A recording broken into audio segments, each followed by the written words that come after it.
welcome to Rycast, the podcast hosted by Riley. I'm Riley, and today I'm going to be answering the question of how does your product use or challenge the conventions, and how does it represent social groups or issues?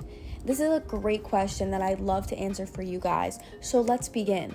My film follows and subverts the codes of genres, much like theorist Steve Neal's theory, where he believes a film must follow and be repetitive or subvert and be unique. My film falls under 4 specific genres. Those genres include psychological thriller, ghost story, comedic horror, and murder mystery. Psychological thriller is one of my film's most evident genres, and it's seen throughout the entire film. My film Old Friends follows the conventions by the main character being schizophrenic. In the film, the main character clearly sees something the other characters do not see. This leaves the character to be sort of an outcast within her own group, as it's clear she is not like them.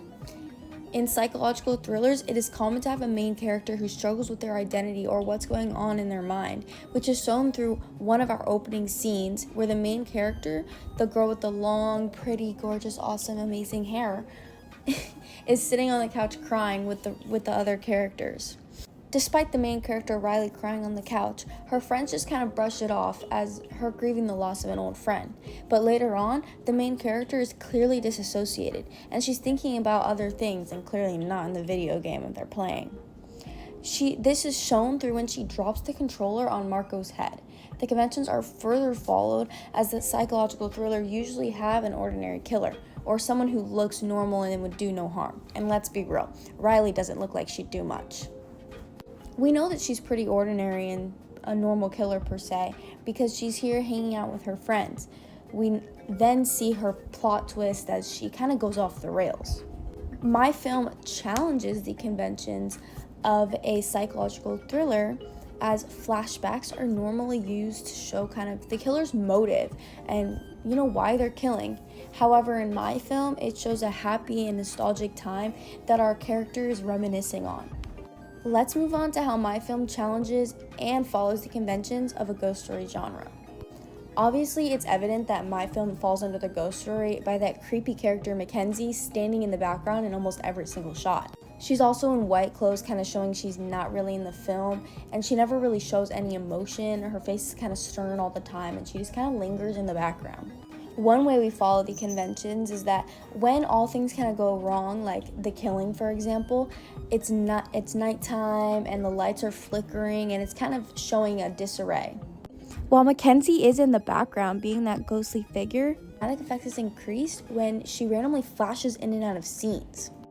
My film also follows the common themes of a ghost story with the grief and loss concept. In the beginning, Riley is crying on the couch as she cries about losing a friend. She's clearly experiencing grief and loss. On the other hand, my film challenges the conventions of a ghost story, as only half of it takes place during the nighttime. For example, when everyone's first arriving at the main character Riley's house, it's daytime and it's nice and the birds are chirping and it's in a nothing could go wrong setting, while most ghost stories take place only during the night. My film also doesn't use weird noises in the background, like the creaking of a door or the stomp of a foot. Another genre my film follows under is the murder mystery category. This is kind of a minor genre within my film. My film follows the conventions as we have a victim and we're kind of unraveling a murder, but our film challenges the conventions by not having a detective or our main protagonist following the clues of a crime. Lastly, the final genre, yet again another minor genre in our film, is comedic horror. My film follows the conventions by having a relatable character as well as comedic relief character. My film challenges the conventions as there are no exaggerated monsters within the film. Now moving on to the second part of the question, what social group or issues are represented in my film? My film represents many different social groups and issues. One obvious issue is the representation of an untreated mentally ill teen who's clearly struggling but isn't receiving the help she needs. The main protagonist, Riley, is clearly different from the others as we see her struggle mentally. This goes from her crying on the couch, having flashbacks, and eventually her going cray-cray. Not once are we shown her receiving any sort of help or medication whatsoever, or are we seeing any adult helping her at all throughout this entire thing. This concept represents teens struggling with mental illness that don't have access to adequate resources to help them overcome their struggles.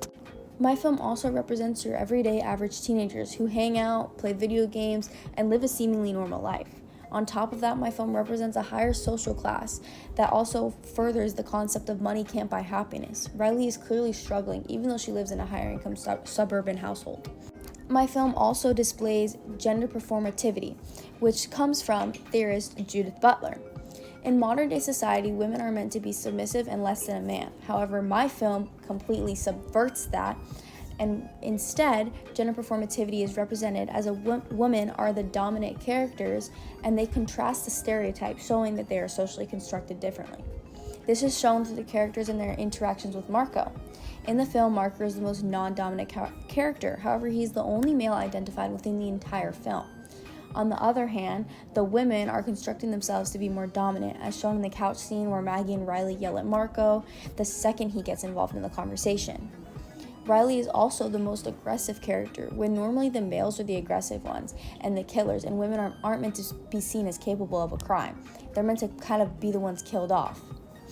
Another example of women being the dominant character is in the bedroom scene. Right after Riley experiences her flashback, she's sitting at a higher position and drops the controller on Marco's head.